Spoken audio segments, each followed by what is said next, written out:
Yes, what did you hear about it? Yeah, didn't you? It was like a huge wait. Oh, I didn't see you there. Oh, hi. Okay, welcome to One Word at a Time, the show where we take a closer look at the curious words we use every day. Today's episode is all about Eureka! Eureka. Yes, it comes to the word heuristian, which means to find, or I have found it. Oh, so you can say Eureka when you solve a problem. Yes, that is correct. Oh, so like Eureka, I found my dog. Yup. It was supposedly shoved by Archimedes when he solved a problem for Helios II, the king of Syracuse. Archimedes was well respected and he was called the Wise One. Archimedes of Syracuse was a Greek mathematician, physics, engineer, inventor, and astronomer, although few details of his life are known. He is regarded as one of the leading scientists class antiquity. He was born on 287 BCE. He died on 212-211 BCE. He died when he was 75 years old. Hero II heard a rumor that his crown was not made of pure gold but mixed with silver. Dun, dun, dun! Hero was furious that he might have been tricked, but he didn't assume yet. But the goldsmith did cheat him and he got punished, and the crown would no longer be a gift to the gods. He believed that there was only one man in Syracuse that could solve his problem, his brother, Archimedes, who was 22 years old at the time. Archimedes agreed to give it some thought. Archimedes walked into the public bath for his daily cleansing, still thinking about the king's crown. He went through the rituals of cleansing and washing, and as he began to lower himself into the tub, he realized that the more he went into the tub, the lower he went in, he noticed that more water spilled out over the sides. He noticed that the more his body sank in the water, the more the water spilled over the sides of the tub. He realized that he found the solution to Helios' problem. What Archimedes had found was a method for measuring volume of an irregular shaped object. He realized that an object when burst in water displaced a volume of water, just like he had displaced water when he sank into the tub.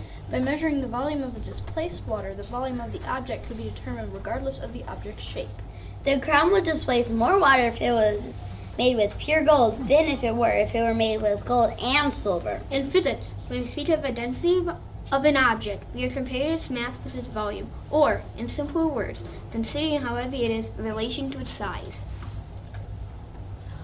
For example, iron is denser than cork, so a lump of iron is much heavier than a piece of cork, for the same size, or much smaller than a piece of cork for the same weight. Archimedes was so excited to have found this discovery while bathing, he jumped out of the tub at once and ran all the way home without remembering to put his clothes on, shouting, "Eureka," which means I have found it.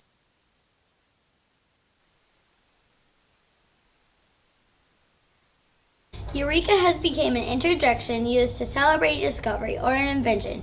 It is a translation of exclamation attributed from inventor or mathematician Archimedes. Archimedes went into the bath so he could measure the volume of the crown by measuring the volume of the water spilled from a container filled with water to the brim when the crown was fully dipped in it. How then would this relation help him to answer Hero's question? Had the goldsmith mixed silver with gold to make his crown? Did you know there's a college called Eureka College? It's in Eureka, Illinois.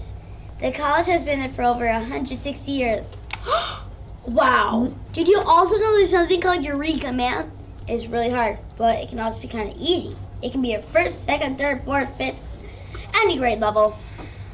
Archimedes knew that gold was denser than silver, so a piece of gold weighing a certain amount would be smaller than a piece of silver weighing the same size. Knock, knock. Who's there? Eureka! Eureka who? Eureka something awful. Did you step in something? Get it? Eureka something awful.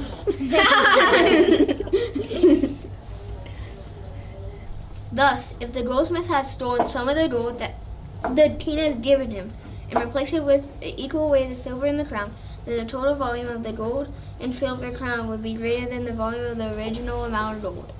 So now, all that remains for Archimedes to do was to compare the volume of the crown to the volume of the amount of gold that Hero had given the goldsmith. The simplest method of determining the volume of a crown would have been to melt it down and shape it into a cube and then measure its volume. But Hero had given strict instructions that the crown would not be to be damaged in any ways. So how was the volume to be determined? This is where Archimedes' discovery came in useful. First, Archimedes took a lump of gold and a lump of silver, each weighed exactly the same as a crown, and filled a large vessel with water to the brim, precisely measuring how much water was contained in the vessel.